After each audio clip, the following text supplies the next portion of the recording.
So study is a very broad definition of study here. What are all the things that your kids had learning experiences with this year? And as you start writing, I bet you're going to come up with so many more than were on your plan for the year at the start of last year. There might be things that were on your plan at the start of last year that are not on the list that actually happened, but after the fact, look back and write down what did actually happen. And, did you take a trip to a dam or a museum or a zoo? And those kind of things count. They count. Did that?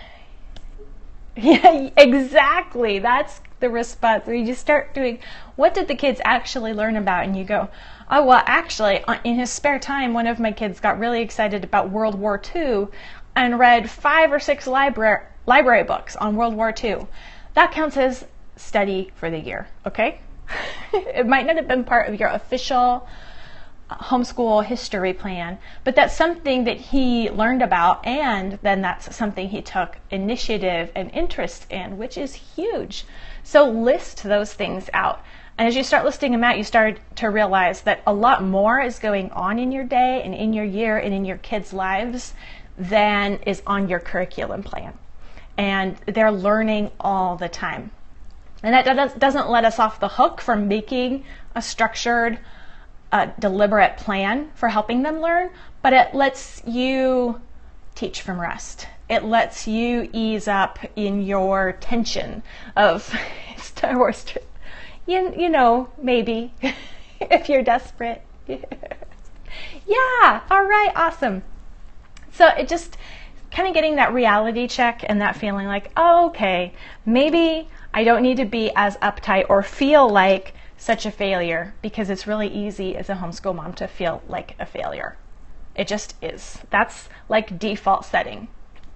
Yes, I think a new homeschool mom, you won't be able necessarily to learn as much from this last year's experience if you didn't have a previous year's experience, but participating in it will help if you observe the chat box and see, you're like getting to eavesdrop on experienced moms' conversations, and you're going to see and learn what real homeschool life looks like, and you might not necessarily jump to those high ideal expectations right off the bat. And that would be a wonderful place to start to realize, oh, okay, maybe I should expect kids to be stubborn. Maybe I should expect kids to dawdle and learn some ways that real moms have dealt with that in real life.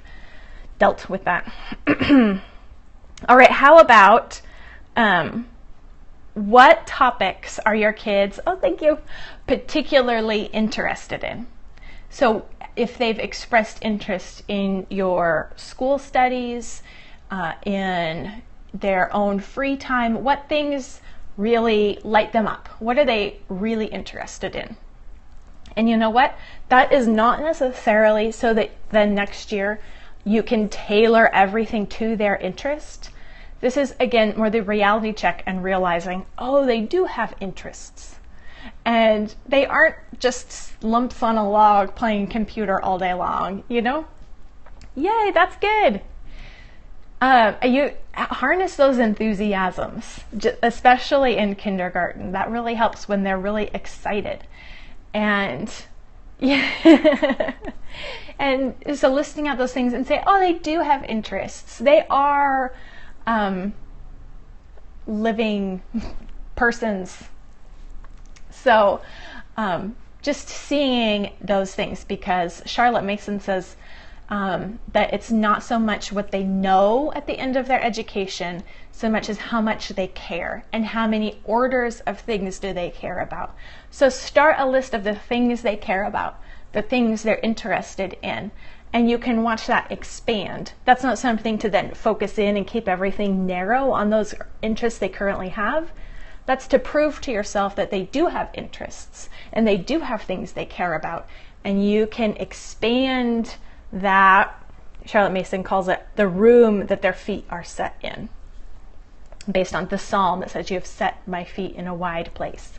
So yes. How about, this is kind of a similar one as the last one, but phrasing it a different way might help you think about it a different way. What kinds of activities on their own did they do to pursue their own interests? So like my boys went on a phase, but yes, that's a good one. My boys went through a phase a couple months ago of whittling all the time. One of them got a new pocket knife, and we went on a vacation. Well, I guess this was only last month, but we went on a vacation to the woods, and they picked up sticks and just sat out and whittled because there wasn't really anything else to do.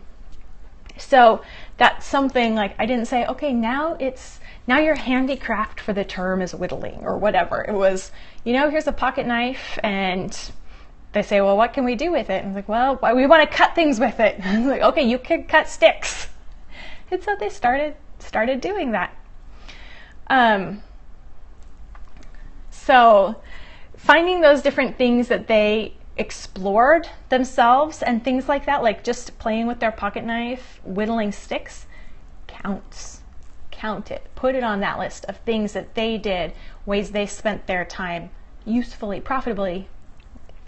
Okay, and then kind of the flip side of that, what did you have on your agenda, your curriculum list, your hopes, your ideals for the year that they were resistant to?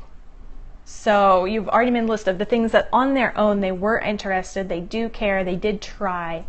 On the flip side, what did you care about? What was on your agenda that they were resistant to? And make that list.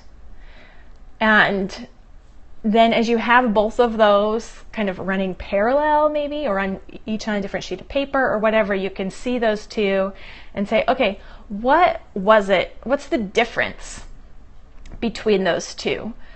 What was it that made them resistant? Was it, resisting me being in charge? They wanted to be in charge more? Was it something where they weren't interested? And is there a way for me to, open it up for them? Like, how can I find a way in to their interest that will lead them into this? So someone asked about my favorite Charlotte Mason book, and that would be volume 6. Start with volume 6. It's the meatiest and it's the most practical. It puts it all her best thoughts in one book, because that was the book she wrote at the end of her life, kind of putting it all together. So I love book 6 the most. Okay. One more.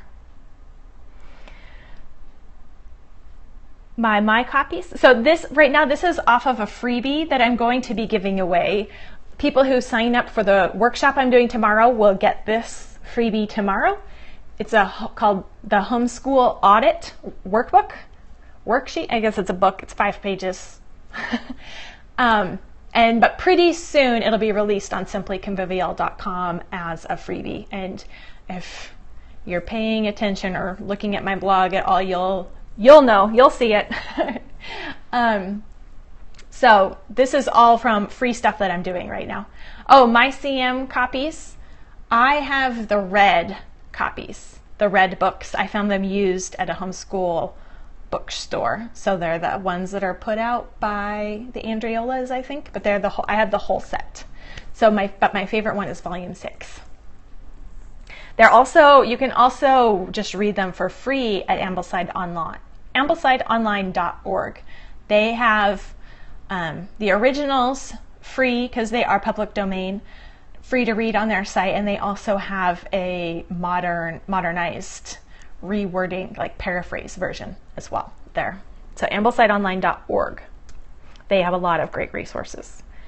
Okay, last